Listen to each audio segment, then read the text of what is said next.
Bonsoir, petite vidéo pour faire suite à la précédente et pour compléter un petit peu mes tests avec le nouvel écran OLED et surtout la carte AMD 7800X que j'ai finalement retiré du pin cap pour la mettre sur mon PC et je l'ai remplacée par la carte qui occupait mon PC, c'est-à-dire une Nvidia 3060 Ti. Donc une carte qui est en théorie beaucoup moins puissante que la 7800 XT, mais on va voir que en pratique j'arrive beaucoup mieux à avoir des résultats plus convaincants avec celle-ci. Alors je vais déjà parler de mes réglages parce que j'ai changé quelques petits trucs. Au niveau des réglages du téléviseur, je suis en mode optimiseur de jeu, hein, en faible latence. Bon, balance des noirs, j'ai rien touché. Et j'ai activé la G5 Nvidia. Voilà, donc par défaut, ça synchronise à 119,88 fps. Voilà, c'est tout ce que j'ai fait là-dessus. Au niveau des réglages VPX, donc c'est une version de VPX 10.8, je ne sais plus laquelle c'est exactement, je vais regarder. Donc dès qu'on fait un réglage, de toute façon sur la 32 bits, ça change également les paramètres de la 64 bits. Donc je vous dis rapidement, hein, donc mode Windows bien sûr. Au niveau de la synchronisation, je me suis mis en Adaptative Sync. C'est là où j'ai le meilleur résultat avec la synchronisation adaptative. Et maximum frame rate, j'ai mis 0. De toute façon, ça va être capé avec la synchronisation de l'écran. Et voilà. Donc c'est à peu près tout. Bon. J'ai mis standard FXAA pour l'anti-aliasing, mais je suis même pas sûr que ce soit nécessaire. Et bilatéral CAS pour le sharpen, pour la netteté. Là encore, ce sont des choses qui, à mon avis, sont un peu inutiles à vérifier, car le rendu ne change pas tellement que vous les activiez ou pas. Voilà pour VPX 10.8. En ce qui concerne VPX 10.7 32 bits, dont je me sers encore pour quelques tables, on le verra après. Donc là, pour les réglages, il n'y a pas d'adaptative sync. Vous pouvez juste mettre une valeur ici sur FPS limiter VSync. Et oui, il faut mettre 2 pour adaptive VSync. Donc c'est ce que j'ai mis, donc la valeur 2 ici. Voilà. C'est à peu près tout. Maximum frames, j'ai mis 0. De toute façon, comme je l'ai dit, ça va être capé par la synchronisation avec la télévision.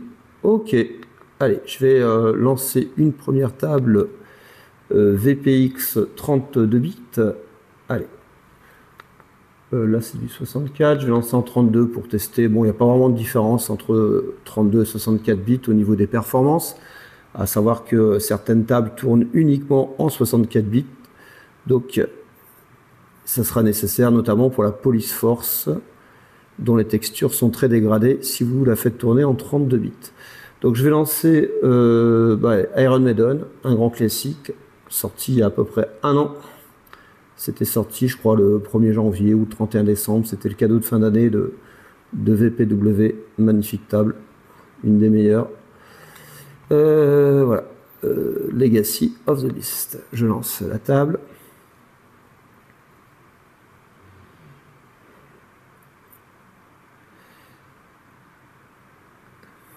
Alors, j'ai mis la vidéo uniquement sur le playfield, hein. Le bas glace, ça n'a pas beaucoup d'intérêt. Là, ce qui nous intéresse, c'est la fluidité de la bille.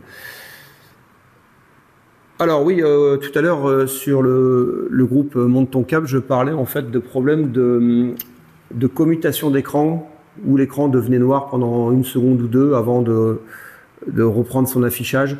Ça, j'ai trouvé d'où ça venait. Ça venait en fait... j'avais trifouillé un petit peu les couleurs là et j'avais mis sur 10 à la place de 8. Je ne sais plus trop quelle unité il s'agit. C'est comment dire, la profondeur des couleurs. Je ne sais pas comment ça marche. Je ne sais pas si c'est 8 bits, 10 bits ou 12 bits. J'avais le choix entre les trois et dès que je changeais autre chose que 8 bits, Et en fait, j'avais cette commutation d'écran qui était très pénible. Voilà, donc j'ai lancé avec F11 le diagnostic, vous ne le voyez pas, il se trouve en bas à gauche, mais je vais vous dire ce que ça donne. Donc render, je suis à 120 fps, hein, donc ça clignote entre 119 et 120, oui, parce qu'en fait la synchronisation est à 119,88. Donc là, bon, on a 120 fps. Là, à côté, il y a un temps de réponse qui est de 8,3 millisecondes. Et la latency en dessous est à peu près 2 millisecondes, 2,5. Entre 2 et 2,5. Des fois, ça descend un petit peu. Et le max, c'est écrit 7,4. Mais bon, ça, je pense que c'est peut-être au lancement de la table. Là, pour l'instant, ça reste stable aux alentours de 2,5 millisecondes. Donc c'est légèrement plus que le frame pacing qui est à 0,1, donc quasiment nul. Mais 2 millisecondes, c'est quoi? Surtout que le résultat est bien meilleur en termes de fluidité. Allez, je vais lancer la bille, vous allez voir ça tout de suite. Alors j'ai désactivé les toys pour pas faire trop de bruit. Donc là, voilà, c'est hyper fluide. Moi j'avais surtout des soucis quand la bille revenait en fait de la moitié de l'écran vers le bas, où j'ai remarqué en fait des petites saccades. Bah, désormais, bah, c'est nickel. On a l'impression d'avoir une vraie bille devant nous. Ça bouge de façon super fluide. Donc là, je vois vraiment pas l'intérêt de la faire tourner en 64 bits, hein, étant donné que là en 32 bits, honnêtement, je peux pas espérer beaucoup mieux en termes de fluidité. Alors évidemment, la vidéo sera encodée en 30 fps 1080p, donc vous perdrez grandement du rendu réel, mais je peux vous assurer que là, vraiment, c'est hyper fluide. Rien à dire, alors que avec la carte 7800 XT, j'avais des gros problèmes de fluidité. Là, vraiment, ça tourne comme une horloge, avec juste une 3060 Ti. Donc là, j'arrive à exploiter les 120 fps qui, théoriquement, est le maximal pour cet écran. Ça sert à rien d'afficher du 200, 250, 300 fps. Si l'écran n'en prend que 120 en charge. Voilà pour cette première table, donc nickel, je suis très content. Franchement, je vois pas ce que je pourrais espérer mieux. Je vais en essayer une autre. Ah, un grand classique, alors celle-là aussi, elle fonctionnait plutôt bien. Par contre, celle-ci, la prochaine sur la 7800 XT, c'est la Big Bang Bar. Alors ça, c'est une table exclusivement 64 bits. Enfin, on peut la faire tourner en 32 bits en réduisant la taille des textures, mais bon. Je vais la lancer en 64 bits.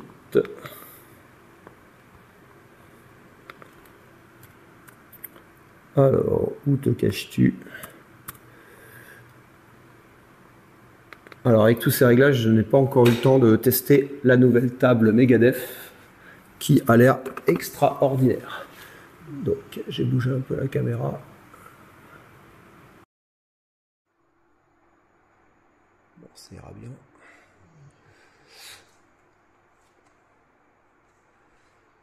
Et voilà, bon, la Big Bang Bar, superbe table, hein, vraiment magnifique. J'adore les couleurs, les néons, vert, violet, c'est vraiment du plus bel effet. Alors, j'ai plus de sous.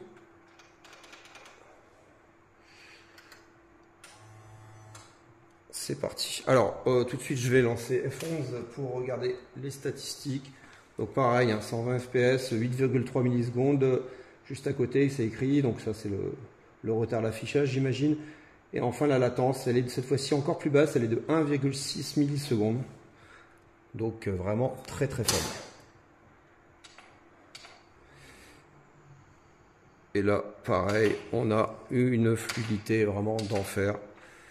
Les problèmes que j'avais au niveau de la bille, surtout quand elle tombait au milieu, là, vers le partie basse, la partie basse du plateau, ou quand elle prenait les rampes aussi, ça me faisait un peu cet effet-là. J'avais l'impression que c'était saccadé. Alors j'avais toujours, comment dire, des bonnes statistiques au niveau des FPS, mais je sais pas, il y avait comme si la balle elle ralentissait, puis accélérait, puis ralentissait, puis accélérait, et donc c'était pas fluide à la vue, quoi. Même si j'avais beaucoup de FPS, c'était pas fluide. Et là c'est parfaitement homogène. On a l'impression de jouer avec une vraie bille.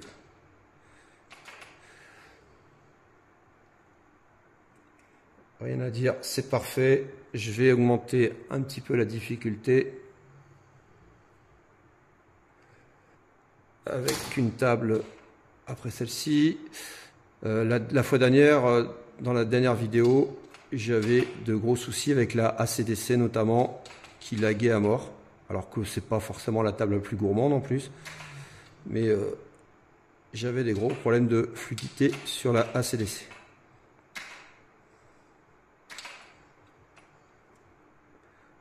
Ok, bon, pour la Big Bang Bar, 10 sur 10, parfait.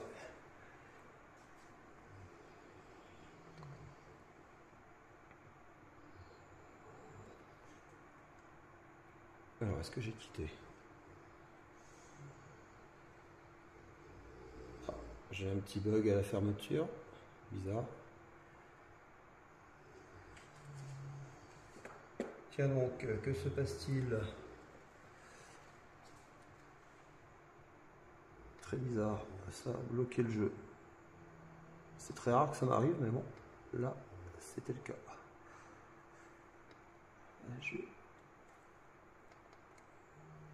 Ok, je vais lancer la CDC donc en 32 bits pour tester.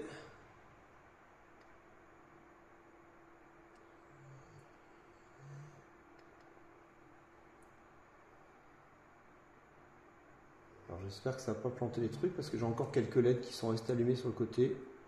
On va voir ça.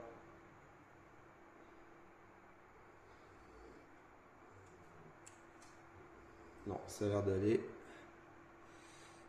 Allez, c'est parti. Toujours 120 fps, 8,3 millisecondes, latence de 2 millisecondes. Parfait.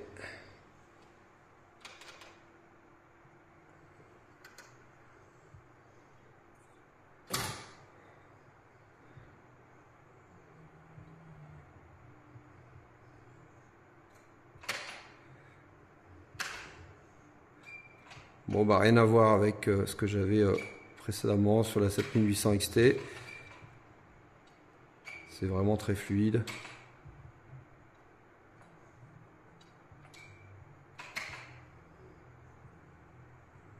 Ouais, quand la bille redescend, il n'y a pas de saccade.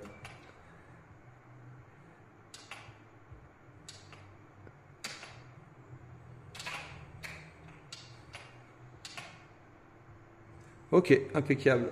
Je vais maintenant essayer une petite table sur VPX 10.7. En effet, je l'ai gardé pour faire tourner quelques tables relativement anciennes, notamment toutes les tables qui ont été créées par Orbital Pin.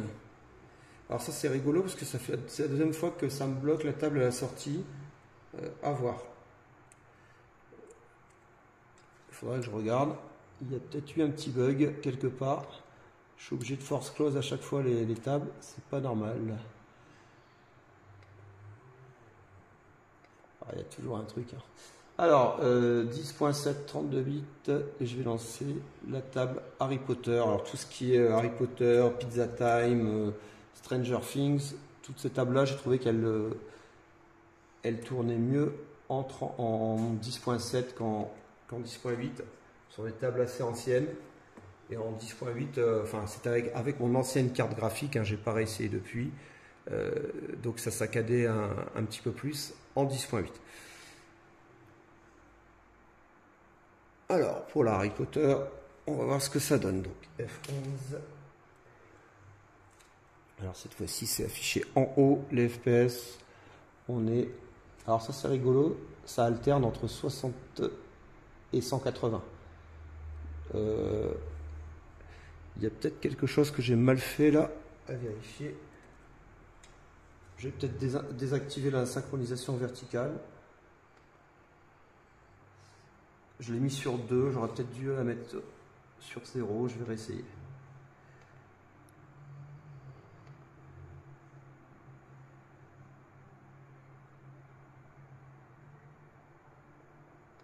Je vais la mettre sur 0. De toute façon, ça va être limité par la synchronisation qui est gérée par la télé. Donc, normalement, ça ne devrait pas dépasser les 120 fps. Bon, je vais quand même quitter tout ça parce qu'il y a le pop-pack qui ne s'est pas fermé. Alors ouais, C'est bizarre, j'ai quelques petites tâches qui ne se ferment pas là. Étrange. Allez, c'est parti.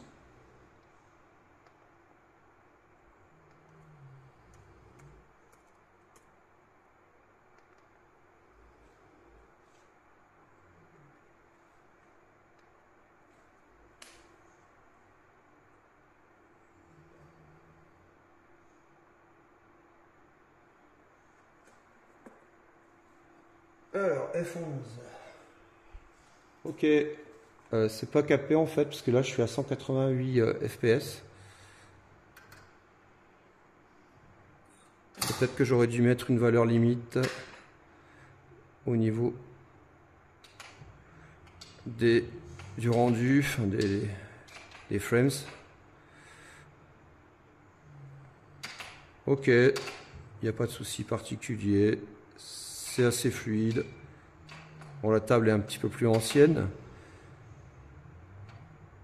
mais bon, je n'ai pas à me plaindre. Peut-être légèrement moins fluide que l'étape précédente, mais bon, ça reste beaucoup mieux que ce que j'avais avec la carte graphique précédente.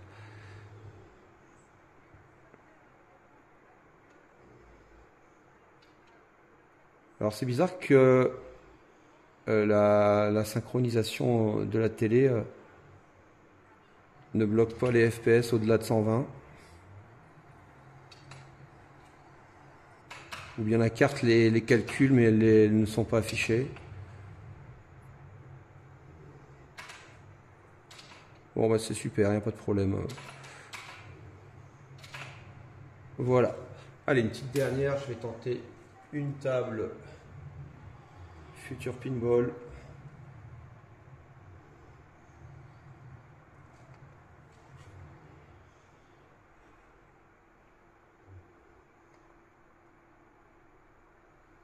Allez, je vais la lancer à partir de pin-up.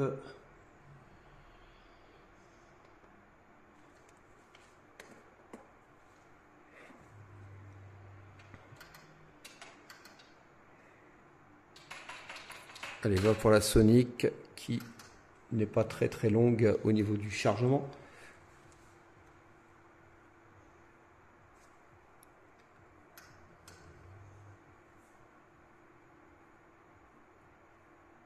Ouais, il y a un petit bug quelque part parce que là quand j'appuie sur les touches pour lancer les parties ou bien pour les tables ou les quitter, il y a un délai. Très étrange.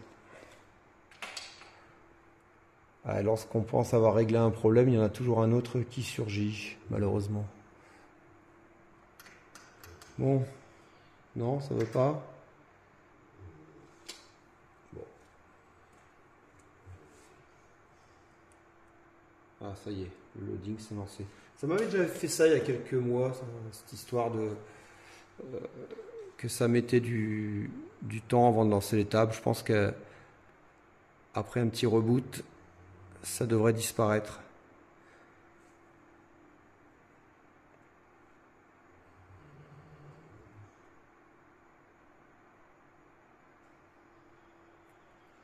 J'ai pas encore eu le temps de mettre à jour toutes les tables Future Pinball, les Pin Event là, de Terry. Faut que je le fasse. Et installer la Megadeth, ouais. Elle a l'air vraiment bien cette table. Je suis pas fan de heavy metal, mais bon, ça a l'air quand même très sympa.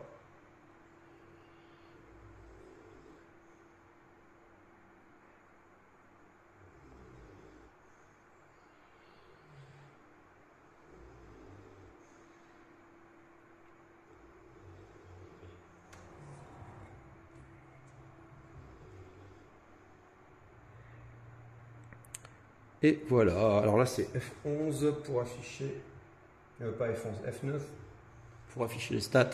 Je suis à 115, 112 FPS, 113, 108, 109, ok, ça a l'air quand même relativement stable, on va voir ce que ça donne en jeu.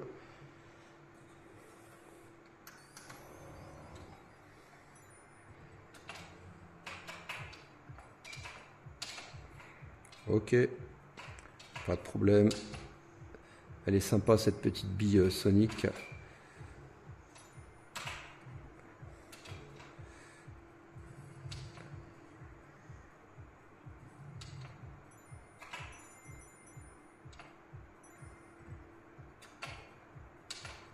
Bon, ben, ça me va très bien, moi.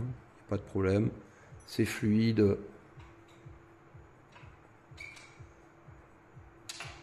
L'habit n'est pas saccadé, même si en plus elle a une forme de personnage, ça pourrait être un peu plus saccadé, mais non, pas du tout. Vraiment très très bien. Bon, ben, je vais arrêter là cette vidéo. Ah ouais, je vais en essayer une dernière table, celle qui posait également pas mal de problèmes. C'était la Roller Coaster Tycoon.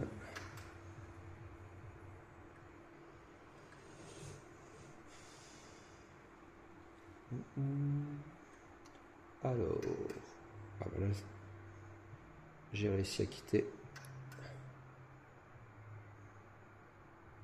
Ouais, c'est à partir du menu de départ où ça quitte plus. Ah, c'est bizarre ça. Bon, il va falloir que je me penche sur la question. Bon, alors j'ai fait un clonage de disque dur là.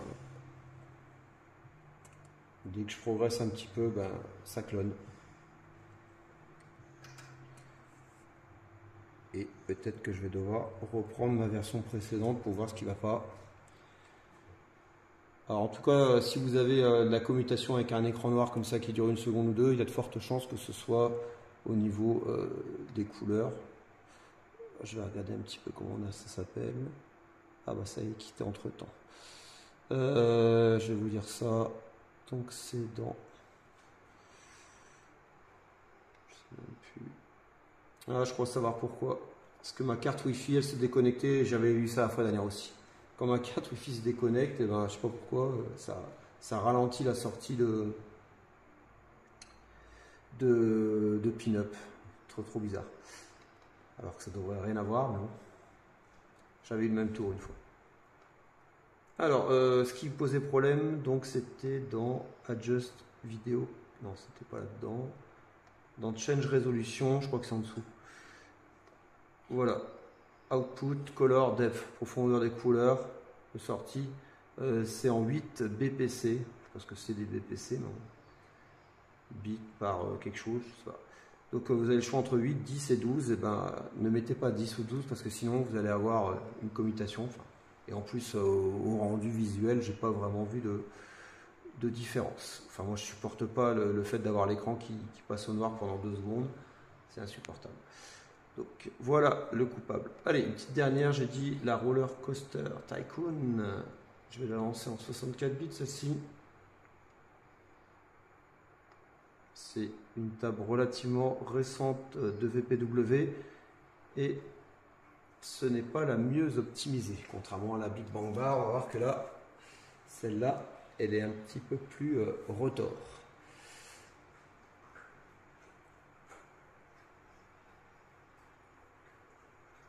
Donc là, si je résume, il faut que je règle le problème de FPS sur VPX 10.7. Ok, donc là, je suis à 120 fps, 8,3 millisecondes, latency 2 millisecondes. On est toujours sur les mêmes valeurs. Il faut mettre des sous. Ah, c'est cher ce hobby. Hein. Imaginez le nombre de pièces que vous avez économisées en jouant au pin câble. C'est incroyable. Voilà, là, oui.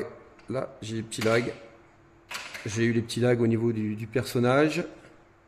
Après, au niveau de la descente, à partir du milieu du plateau, c'était correct. Mais c'était surtout... je regarde au niveau du lancement de l'habit. Ouais, ça va encore. Bon, c'est clairement pas la table la mieux optimisée. Hein. Il y a beaucoup d'effets de lumière. Je pense qu'en enlevant 2-3 trucs, occlusion ambiante ou des trucs comme ça, j'aurai quelque chose de plus fluide. Alors si je regarde les FPS, je suis à 115, 110, 108, 100... donc voilà, ça reste quand même correct. Hein, mais je passe jamais en dessous des 110 quasiment. Hein. Là c'est remonté à 120. Bon, oui. Il y a le multi-bille, 2 fois plus de réflexion sur les billes et tout. Donc bon, ça va, ça reste jouable et surtout c'est mieux que ce que j'avais auparavant.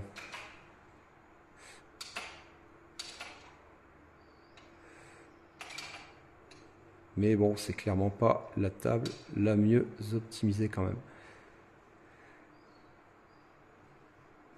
Voilà, bon, ben ça sera tout pour cette petite vidéo. Donc j'ai rien contre AMD, absolument pas, mais si j'ai un conseil à donner, c'est prenez plutôt une carte Nvidia, hein, même si elle est moins puissante. Comme je disais, la 3060 Ti d'occasion, ça c'est quoi, entre 200 et 250 euros maxi. Celle-ci, je l'avais achetée d'occasion à 240 euros. Donc pour ce prix-là, vous avez une carte capable de faire tourner du 4K à 120 Hz, garantie. Pour peu que vous ayez un processeur correct, sachant que moi j'ai pas un foudre de guerre, il s'agit uniquement d'un i5 10400F, donc c'est pas non plus le top du top, quoi. C'est pas un processeur hyper cher, donc je sais pas, plutôt que d'acheter une carte hors de prix à 700-800 euros. Alors bah, ça sent mieux là d'un coup. Peut-être qu'il y avait peut-être une mise en tampon de texture ou je sais pas trop quoi. Je sais pas, je dis peut-être des bêtises, hein. Là j'ai plus de ralentissement. Et ça se traduit également en termes de FPS puisque là je suis vraiment à 120 constant. Il y a peut-être une phase de jeu avec des effets de lumière qui fait baisser qui fait clairement baisser l'affichage. Parce que là j'ai plus de ralentissement. C'est à nouveau très fluide. Bon, j'arriverai pas à le reproduire.